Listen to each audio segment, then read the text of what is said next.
Kako sladkorna bolezen prizadene oči? Sladkorna bolezen prizadene vse očesne strukture, vendar je 90% težav z vidom pri osebah s sladkorno boleznijo posledica okvare mrežnice. Mrežnica je občutljiva živčna struktura, v kateri so čutilne celice za zaznavanje svetlobe. Okvaro mrežnice zaradi sladkorne bolezni imenujemo diabetična retinopatija. Gre za pozen zaplet sladkorne bolezni, ki prizadene drobne žilice, ki prehranjujejo mrežnico in samo mrežnico. Posledica okvare mrežnice je poslabšanje vida, ki lahko vodi v slepoto.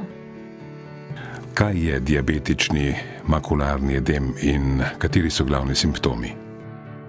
Diabetični makularni edem je oteklina v rumeni pegi zaradi sladkorne bolezni.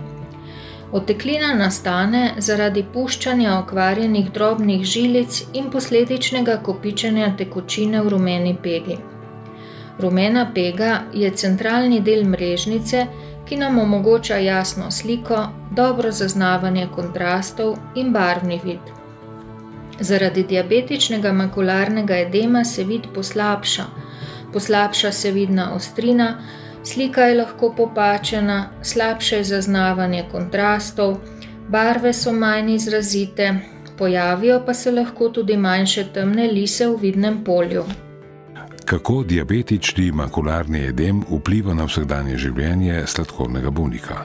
Poslabšanje vida zaradi diabetičnega makularnega edema pomembno vpliva na kvaliteto življenja osebe s sladkorno boleznijo, saj je slabši vid povezan s težavami pri vsakodnevnih aktivnostih, ki so ključnega pomena za samostojno življenje.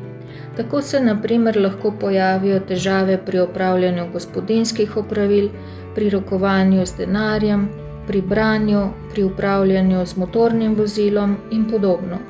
Nekateri zaradi slabega vida tudi niso več zmožni opravljati svojega poklica.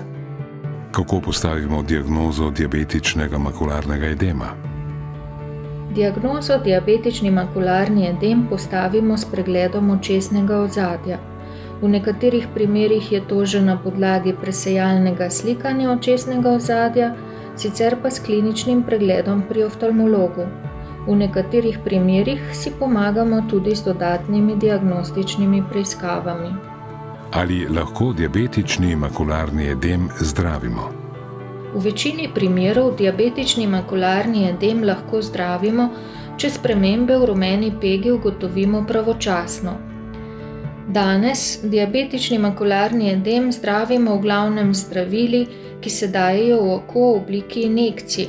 Uporabljamo biološka zdravila, tako imenovane zaviralce VEGF ali kortikosteroide.